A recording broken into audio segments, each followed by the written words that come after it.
update for April 28th.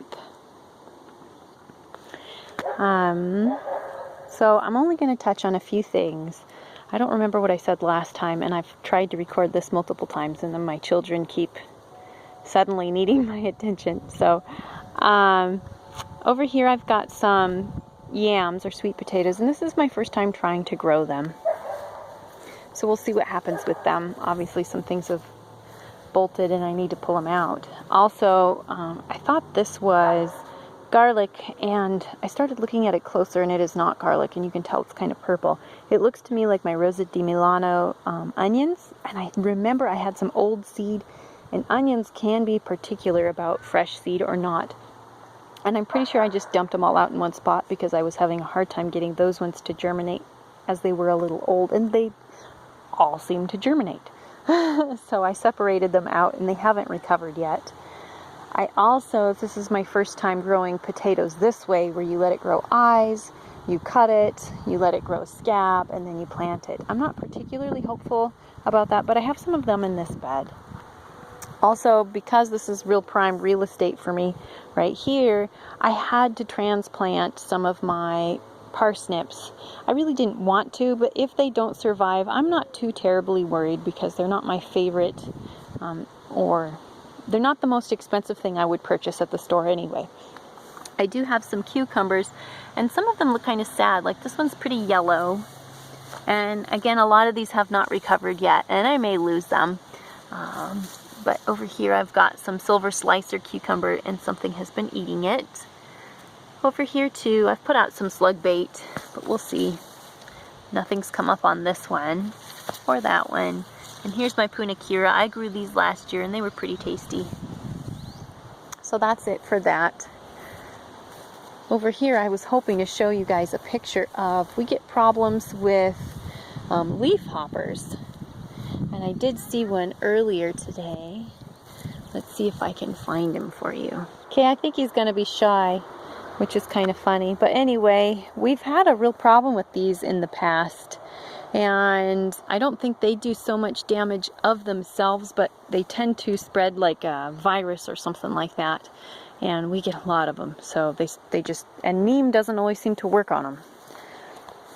I don't have a whole lot I was going to show over here other than because it's pretty sandy and loose, it's not prone to being soggy. I transplanted some of the onions over here.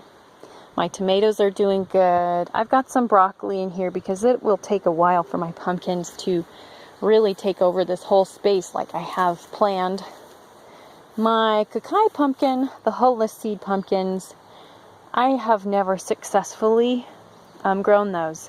I usually start a lot of things from seed. And those ones I just have not been successful with several different batches, several different seeds. I just have not been successful. So just more things here. I did purchase the early dividend, and I haven't had any of those germinate yet. I wonder if I'm impatient. I don't know. I will show you. Let's see if I can do it this way. I've got my Jerusalem artichokes or sunchokes coming up, and we're pretty excited about those because I like food that spreads like a weed. Here's my, I've got some broccoli in the back and espalier, my espalier apple trees. And I have so many pollinated little apples on here. I'm going to have to start thinning some of them out so that it can really focus on making real quality produce. Over here real quickly, I have my peppers. These are King of the North. They're for short season. And then I have the Incan ground cherries. And what I do for my peppers is I cut the top off after I get a few true leaves. And it seems pretty drastic at first. It's like, oh no, what are you doing? But it helps it to really stay kind of squat and stocky. And this will then grow thicker and tougher and less prone to bending and snapping. And it will grow out. You can see there's more shoots and everything that it's going to start putting out, and it worked really wonderful for me last year, so I'm definitely going to do it again. I know they say you shouldn't do this, and this is my first year doing it, but I'm kind of growing everything grouped together this year, just because I have to prove everything. That's just my nature. So here is my cabbage bed, and it's still got some other things like some parsley and it's from the same family, but it's got kale in the back. And then here's kind of my carrot bed, and in the front is some greens like some salad and stuff right now. And then I've got here's some further along of my Rosa di Milanos, and over there my Walla Wallas, but they're not the farthest along.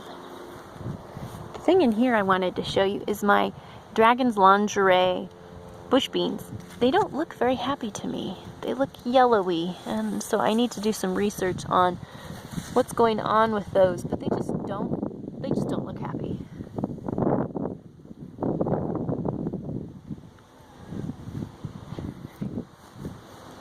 This bed is got my Costata Romanesco zucchinis.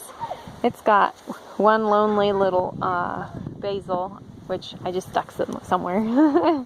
It's got beets and some romaine. And here's a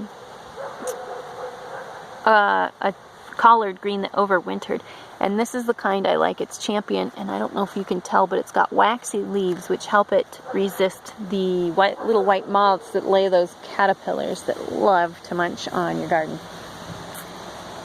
Here's the bed. I would not suggest doing it this way. We just had a whole bunch of extra soil, and we didn't have any extra wood. So I was like, well, I'm going to make a bed this way. But I'm constantly having to maintain the angle and weed. It's a real nightmare. Not my favorite. I do have some of my herbs coming up, my cilantro and stuff, which I'm hoping to save seeds from. That's not something I've actually really practiced a whole lot. The Asian greens, I don't know how large they get, but I harvested them and put them in our salad mix, which has been delightful. I have some more romaine over here and some turnips that I overseeded because I didn't label things. My little strawberry bed.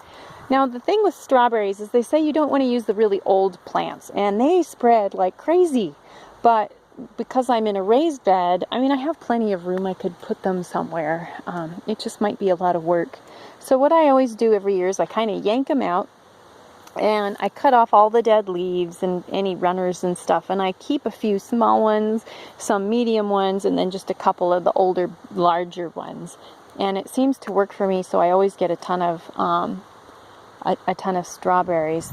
And then, of course, all my kale that I planted early is bolting already. Some leeks. I love leeks. And I think that's it. Happy spring gardening, everybody. Isaiah, say bye-bye.